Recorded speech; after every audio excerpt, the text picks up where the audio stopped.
যেমন স্বাদ তেমনি গন্ধ, একবার রান্না করলে বারবার খেতে ইচ্ছে করবে এমন একটা তরকারি। চলো রেসিপিটা কি দেখে নিই।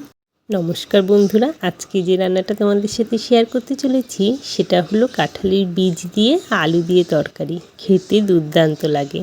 চলো রেসিপিটা কিভাবে করছি দেখে নিই। এখানে কাঁঠালের বীজ নিয়ে নিয়েছি। বীজের যে উপরের খোসাগুলো আছে সেগুলো আমি একটু ছাড়িয়ে নেব।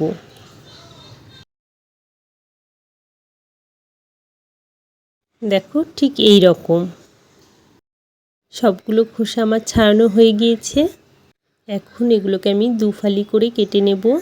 তোমরা এই যে লাল যে খোসাগুলো দেখতে পাচ্ছ এগুলো কেটে এইভাবে কাটতে পারো, আবার সিদ্ধ করার পরও খোসাগুলো ছাড়িয়ে নিতে পারো। আমি যেহেতু লাল খোসাগুলো খুব একটা ছাড়াবো না তাই আগেই কেটে নিচ্ছি। দেখো সবগুলো আমার কাটা হয়ে গিয়েছে। এখন এগুলোকে একটু ভালো করে ধুয়ে নেব। ধুয়ে আমি প্রেসার কুকারে দেব। এখন আমি সামান্য জল দেব এতে।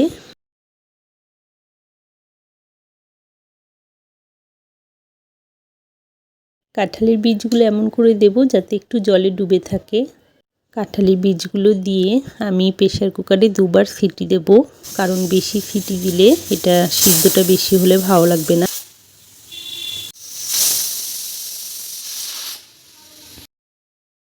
দেখো আমি জলটা ঝরিয়ে রেখেছি আর ঠান্ডাও হয়ে গিয়েছে। আমি হালকাভাবে একটু খোসাগুলো ছাড়িয়ে নেব। তোমরা সিদ্ধ করার আগেও খোসাগুলো ছাড়িয়ে নিতে পারতে, কিন্তু সিদ্ধ করার পর খোসাগুলো ছাড়াতে সুবিধা হয়। এখানে আমি সর্ষের তেল দিয়ে দিলাম, রান্নাটা সর্ষের তেলে হবে। আর দিলাম জিরে ফোড়ন। জিরেটা থেকে হালকা একটু গন্ধ বেরোলে তখনই আমি আলুগুলো দেব। আমি এখানে দুটো মাঝারি সাইজের আলু কেটে রেখেছিলাম, সেটা দিয়ে দিলাম। আলুগুলোকে তেলের সাথে আমি 1 থেকে 2 মিনিটের মতন একটু ভালো করে ভেজে নেব। আলুটা যখন ভাজা হয়ে আসবে তখন আমি পেঁয়াজ, আদা, রসুন, কাঁচা লঙ্কা একসাথে বেটে রেখেছিলাম, সেখান থেকে 1 চামচের মতন আমি এখানে দিয়ে দিলাম।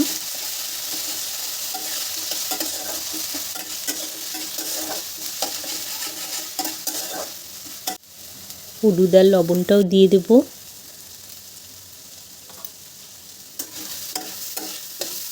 মশলাটাকে কিন্তু ভালো করে কষাতে হবে, নইলে কাঁচা গন্ধ থেকে যাবে। এবার আমি সিদ্ধ করে রাখা কাঁঠালের বীজগুলো দিয়ে দিলাম। কাঁঠালের বীজটা দেওয়ার পর কিন্তু খুব বেশি নাড়ব না, যেহেতু কাঁঠালের বীজগুলো আগে থেকে সিদ্ধ করা, তাই আমি এখন জল ব্যবহার করব এর মধ্যে একটুখানি নাড়িয়ে। আমি এখানে 3 কাপের মতন জল দেব।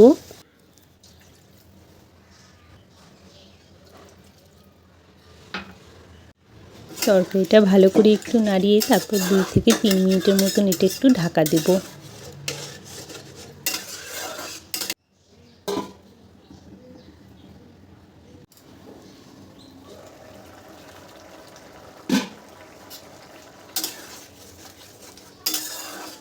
আলু কিন্তু সিদ্ধ হয়ে গিয়েছে।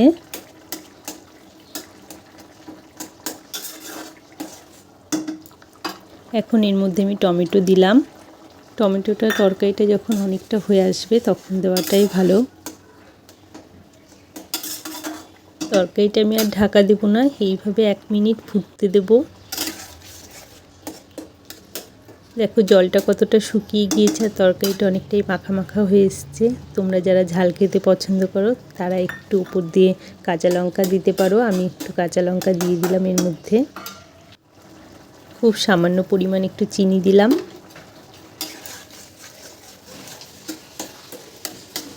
তরকারিটা আমার হয়ে এসেছে। তোমরা অবশ্যই বাড়িতে এইভাবে বানাও, আর কেমন খেতে হয়েছিল আমাকে অবশ্যই কমেন্ট করে জানিও। ঠিক আছে বন্ধুরা, আজকে রান্নাটা তাহলে এখানেই শেষ করলাম। রান্নাটা যদি তোমাদের ভালো লেগে থাকে তাহলে প্লিজ একটা লাইক করে দিও, আর যারা নতুন দেখছো অবশ্যই সাবস্ক্রাইব করো পরের ভিডিওগুলো দেখার জন্য। আজকে তাহলে এইটুকুই, বাই।